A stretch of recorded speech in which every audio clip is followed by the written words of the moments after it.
What's up, beautiful people? Kirby Hasseman here, trying to deliver you just a little bit more marketing joy. And as of now, I'm calling these your DMJ 101s, a little bit more of a personal deep dive on certain topics just with me. And if you're getting value from them, please feel free to subscribe. I would appreciate it wherever you're listening, wherever you're consuming. Subscribe so you can follow along as I create more of these. And hey, if there's someone that you think that would get some value out of it, please feel free to share with them as well.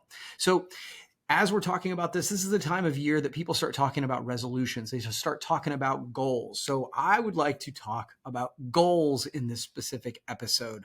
And it is the time of year. It is the time of year that I think most people are open to the idea of creating their life a little bit more on purpose.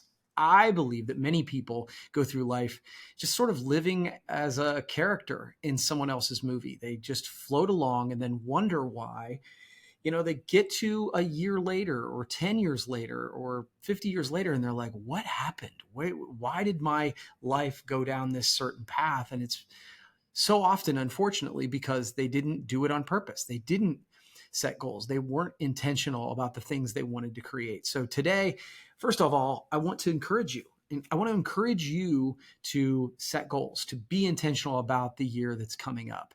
And I want to give you some tools to do that today. So let's start with some statistics. So one of the ones that blows me away is that they say that 3% of the population actually has goals and have them written down. And I think that second step is really important. You might be thinking about things that you'd like to accomplish, and that's a good start. Many people don't do that. They're just not introspective enough to sit down and think about the things that they want to create in their life. And I want to encourage you to do that, but take the next step and write them down. Put them on paper. There's something magical about whether you write it down or type it out or write it on a whiteboard, any of those things that kind of put them into the universe. And then I'm a big fan of putting them where I can see them on a regular basis because it kind of reminds me, oh yeah, that is something I wanted to accomplish. So 3%. 3% of folks have their goals and have them written down. And the other stat that goes along with that is that you are 80% more likely to achieve your goals if you take those steps. You are introspective, you think about your goals, and then you write them down. And so the thing that kind of always stops me is why? Why? If most of us know, and that's one of the things that's the caveat is most people know, oh yeah, I know I should sit down and I should write those goals down, but we don't. So what stops us? And I've given this some thought, and I think it's because we think we're doing it wrong. I think there's a couple reasons, but one of them is that we think we're doing it wrong. The other one is that we think we might not make it. So why don't I start there?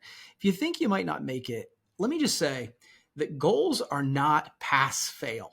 Right? Like I'm a believer in setting big goals to stretch myself because I think, if I set the goal for 5 of something and I might make it, I might not, but if I set that goal for 10 and I only hit 8, well, I think I've achieved more than if I'd have set a low goal. So I like stretching and understand that it's not pass fail. If I don't hit that goal, if I hit 7 out of 10, hey, that's a C average, and I think that you've still made progress and gotten closer to, what you wanted to do than if you had not set the goal, written it down, and tried it all.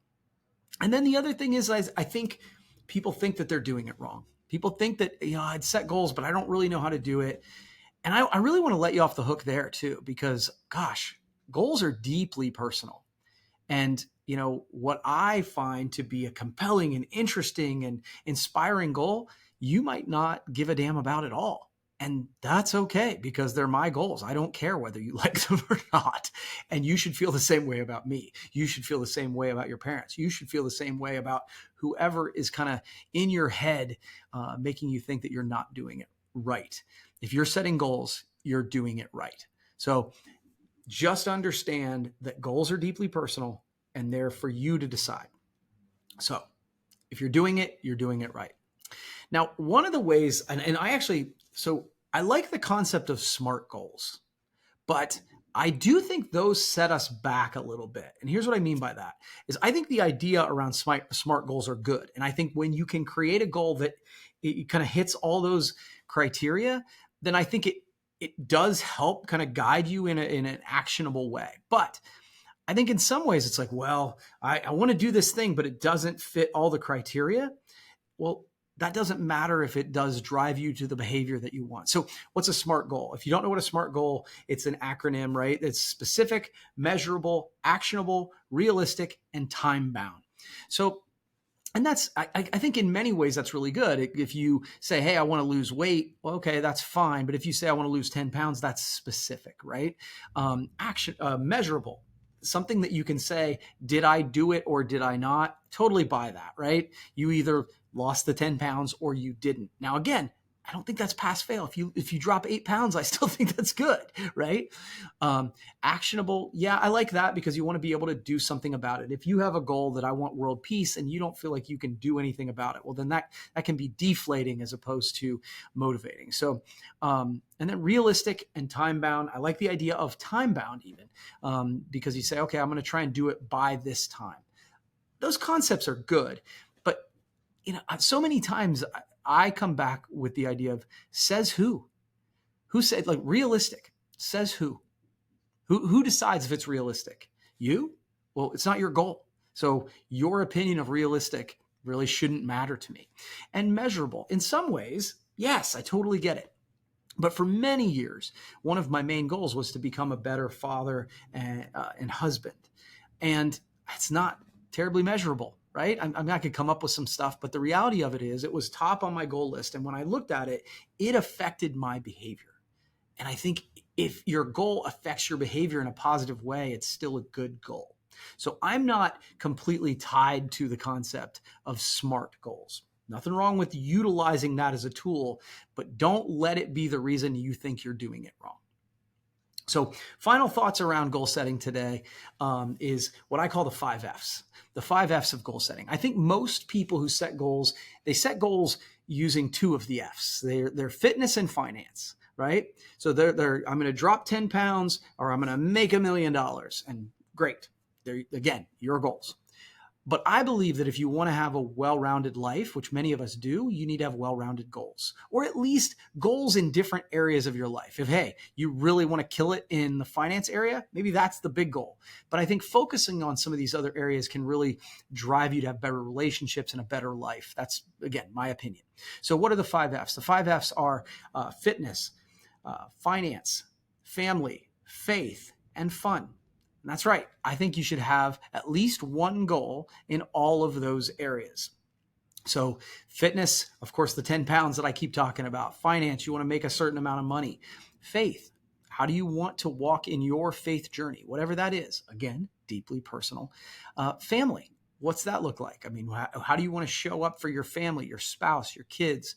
Having a goal around that affects my behavior. It just makes me act differently. And I think that's really good. And then, of course, fun. I actually think that we should build in some fun. And I love it when some of the F's actually collide, right? So family, faith, and fun. If you created a trip to visit churches, you did fun stuff around that could maybe fit into all of those things. You get the idea. But building one goal in each of those areas, I find really helps me to be excited, not just about work, not just about going to the gym, but in ways that I can enhance my relationships as well. So those are the 5 Fs. Final thought about goal setting. This is something, again, that helps me. So this isn't necessarily prescriptive. These are just things that have helped me kind of continue to chase and evolve, is the idea of the 12-week year. The 12-week year is a book, and it breaks it down so that you're not setting a goal on January 1st and then in December 31st you measure it. You create 12-week years, so essentially quarters, where you break the goals down into smaller bites. I find that to be better for me because I can keep my attention on it better. Now, obviously, you want to make it down into a quarter-sized goal, but one of the concepts of the book is if you take a week off of your workout in a year, you're like, oh, it's no big deal. But if you take a week out in a 12-week year, well, that's a month's worth of work. And so you don't want to do that. And so it keeps you hyper-focused on the things that you actually want to accomplish. That's a good book to check out, 12-week year. So number one, set goals. you are not doing it wrong. If you are creating goals that are personal to yourself, you're not doing it wrong. SMART goals are fine, but they don't have to go through all of those things. That doesn't mean you're doing it wrong. And then, hey, if you want to have a well-balanced life, have well-balanced goals. Use the 5 F's to help you there. I hope this has provided you some value. And if it has, please feel free to subscribe and share this with somebody else. And I will keep them coming. Thanks so much. We'll see you next time.